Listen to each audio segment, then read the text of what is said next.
Alun yr Arth a'r Tân Mawr. Stori a lluniau gan Morgan Thomas. Un diwrnod, daeth aelod o'r frigad Dan i'r ysgol i sôn am ddiogelwch. Roedd y plant i gyd wrth eu bodd, yn enwedig Alun yr Arth. Roedd Alun wrth ei fodd yn ysgrifennu'r rheolau. Dim chwarae gyda thân, dim chwarae gyda matches neu unrhyw beth sy'n gallu achosi tân, dim ceisio diffodd tân, ffonio 999 bob tro a gofyn am y frigad Dan. Ond... Vrwm! Pan ddaeth tro Alun i fynd i mewn i'r injan Dan, neidiodd yr injan yn ei blaen ar ddamwain. Crash! Aeth trwy'n yr injan i mewn i'r wal. O diar, meddai Alun. Beth oedd ar dy ben di'n cychwyn yr injan? Mynnodd y dyn tân. Mae'n ddrwg gen i, meddai Alun. Damwain oedd hi. Roedd Alun yn drist ei fod wedi achosi damwain. O hyn ymlaen, roedd o am helpu'r frigad Dan. Ble mae'r matches, Alun? Gofynnodd mam wrth baratoi swper. Mae matches yn beryglus, atebodd Alun. Dwi wedi taflu'r matches i'r bin sbwriel.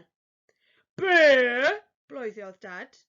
Dwi isie swper poeth. Bip, bip, bip, bip. O na, meddai Dad. Mae Alun wedi rhoi'r alarm mwg uwchben y peiriant gwneud tost. Dwi isie tost poeth i frecwast heb ryw sŵn mawr gwirion. Ia, dwrdiodd Dad. Rhaid bod yn gall.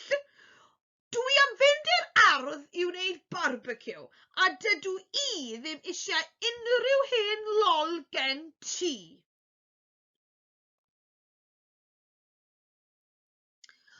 Ond doedd Dad ddim yn gall gyda'r hylif cynnau tân. Rhaid cael digon o hylif i wneud tân a fflamau mawr i coginio bwyd poeth. Na, Dad, rhybuddiodd Alun. Mae hynny'n beryglus. O, bydd ddistaw, Alun, atebodd Dad wrth gynnau'r barbecue. Wwsh! Ffrwydrodd y barbecue yn wyneb Dad. Aww! Disgynnodd Dad yn ôl a chamu ar y botel hylif cynnau tân. Saethodd yr hylif allan, syrthiodd y barbecue ac yn sydyn roedd yr ardd gyfan ar Dan. Aeth mam i nôl bwced o ddŵr oer glân iddo rhag i'w drwy'n llosgi. Roedd Alun yr Arth yn cofio'n iawn beth i'w wneud. Naw, gofynnodd Alun am y frigad Dan gan rhoi ei enw'n llawn a'r cyfeiriad ble roedd yn byw.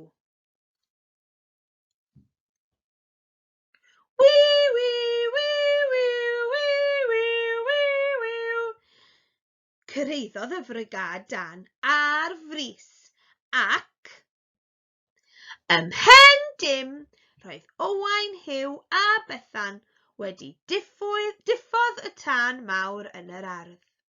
Roedd Alun wrth ei fodd yn gweld y frigad Dan wrth ei gwaith.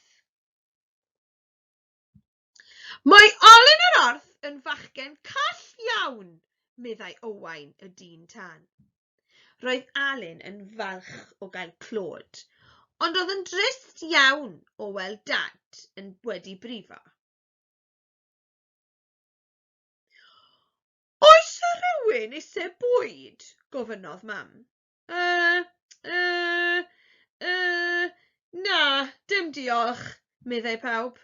Roedd y bwyd wedi llosgi'n alwgols. Am ei fod yn arth mor dda, cafodd Alun fynd am dro yn yr injan dan. Na, nid ar y cefn, Alun, gwaeddodd y gyrrwr.